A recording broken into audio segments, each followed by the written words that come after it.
Hi అండి, అందరూ ఎలా ఉన్నారు? నేను కలాకండ్ చేస్తున్నానండి. కలాకండ్ తెలుసు కదా, స్వీట్ పూరీల్లో వేసుకుని తింటే చాలా బాగుంటాయి. పూరీలు కూడా చేస్తాను తర్వాత. ఇప్పుడైతే నేను కలాకండ్ చేస్తున్నాను. దానికి కావాల్సిన పదార్థాలు: స్టవ్ వెలిగించుకుని బాండి పెట్టుకోవాలండి.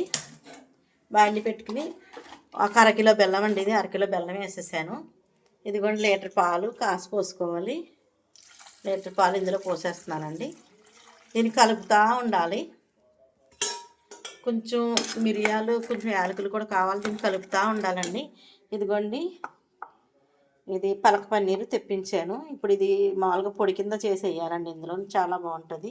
ఇవన్నీ కొంచెం మిరియాల పొడి, కొంచెం యాలకులు వేయాలి. తయారు చేసే విధానం ఇది కలుపుతూ ఉండాలండి. ఇప్పుడు దీన్ని ఆపకూడదు, ఇలా కలుపుతూనే ఉండాలి. నెక్స్ట్ వీడియోలోకి వెళ్ళిపోతుంది. ఇదిగోండి చూడండి, పలక పన్నీరు తీసుకొచ్చాను కదా, ఇదిలో ఇరిగిపోద్దండి బెల్లం పాలు. ఇందులో వేసేసుకోవాలి. ఇది వేసేసుకుని 2 నిమిషాలు సిమ్లో పెట్టేసి వదిలేస్తే చక్కగా తయారైపోద్దండి కలాకాను. చూడండి, ఇలా తయారైపోయింది. కానీ పలక పన్నీరు, పాలు, బెల్లం, ఇలాచీ కూడా వేస్తున్నానండి. ఇలాచీ, ఇలా కలాకాన్ తయారైపోయింది. దీన్ని ఇప్పుడు స్వీట్ పూరీ చేసుకొచ్చి, మాలపూరి అంటారు కదా, బయట అమ్ముతారు కదండి, అదండి. దానికి ఇలా చేయాలి. ఇప్పుడు పూరీ కూడా తయారు చేస్తాను. పూరీ తయారు చేసి అందులో పెడతానండి. పెట్టి చక్కగా టేస్ట్ చేయొచ్చు, చాలా టేస్టీగా ఉంటుంది. ఇదైతే తయారైపోయింది. గ్యాస్ కట్టేస్తానండి. నెక్స్ట్ ఇదిగోండి, స్వీట్ ఇలా తయారైపోయింది. ఇది పలక పన్నీరు, పాలు, బెల్లం, ఇలాచి అన్నీ వేసి ఇలా చేయాలండి స్వీటు. మాలపూరి చేస్తున్నాను, స్వీట్ పూరి. దానికోసం నెయ్యి వేసుకోవాలండి. నూనె వాడకూడదు, గేదె నెయ్యి తెప్పించాను పల్లెటూరు నుంచి. ఇదిగోండి, స్టవ్ వెలిగించుకుని బాండి పెట్టుకోవాలి.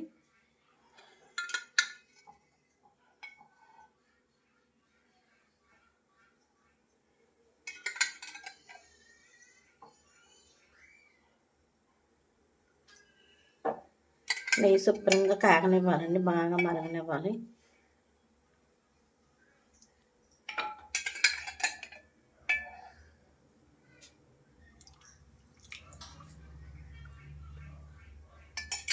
బాగా మరగనివ్వాలండి. ఇదేమో స్వీట్ ఇలా తయారైపోయింది కదండి. ఇదిగోండి, పూరీలు ఇక్కడ చేస్తున్నాను చూడండి. ఇదిగోండి, ఇలా చెయ్యాలి. పిండి ఇలా కలిపేసుకుని 20 నిమిషాలు నానబెట్టుకోవాలండి. నానబెట్టుకుని పెట్టుకోవాలి. పూరీలు ఇలా చేస్తున్నారు. ఇలా తయారైనవి చూడండి. ఇప్పుడు ఇలా తయారైన పూరీలు పక్కన పెట్టుకోవాలి. బాగా ఆయిల్ వేడెక్కాలండి, బాగా మరగాలి. ఆయిల్ కాదు, నెయ్యి.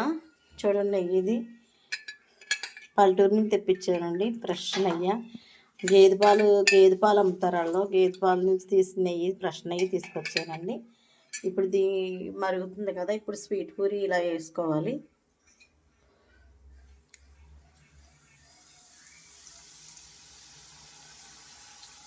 బాగా పొంగనివ్వాలండి.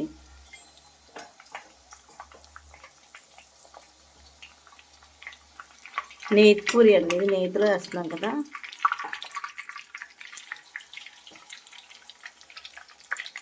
దీంట్లో ఇప్పుడు స్వీట్ పెట్టుకుని తింటే ఉంటుందండి. అబ్బబ్బా, ఎంత టేస్టీగా ఉంటుందంటే చెప్పడం. చాలా చాలా టేస్టీగా ఉంటుందండి. ఇది మా పిల్లలు చాలా ఇష్టం. బయట కొంటాను నేను ఎక్కువ, అందుకే ఇంట్లో చేస్తున్నాను. ఒకసారి చూపిద్దామని. చాలాసార్లు ఇంట్లో కూడా చేశాను, ఈసారి వీడియో కోసమే చేస్తున్నానండి.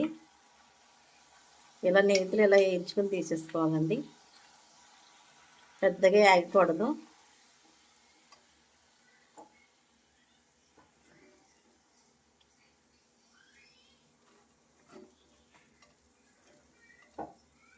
ఇలా తీసుకుని పక్కన పెట్టుకోవాలండి. ఇప్పుడు దాంట్లో స్వీట్ పెడతాను నేను.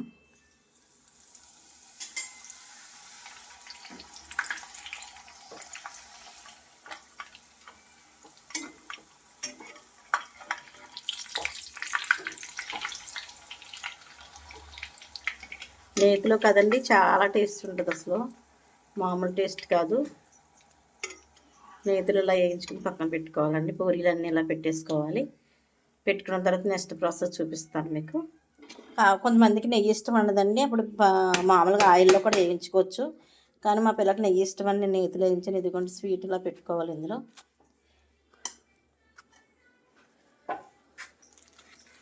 పెట్టేసి ఇలా మడత పెట్టేసుకోవాలండి. ఇదిగోండి, ఇలా స్వీట్ పూరి తయారైపోయింది. ఇలా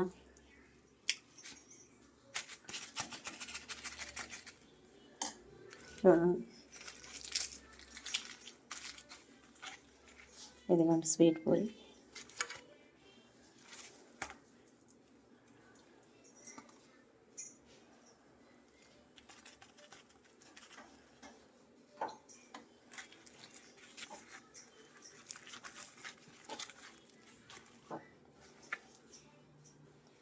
ఇలా స్వీట్ పూరీలు తయారైపోతాయండి.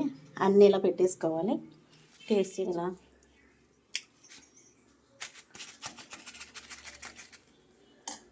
చూడండి,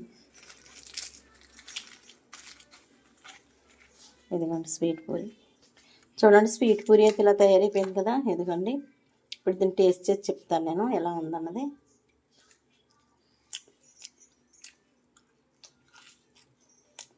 ఆహా, చాలా అంటే చాలా బాగుందండి.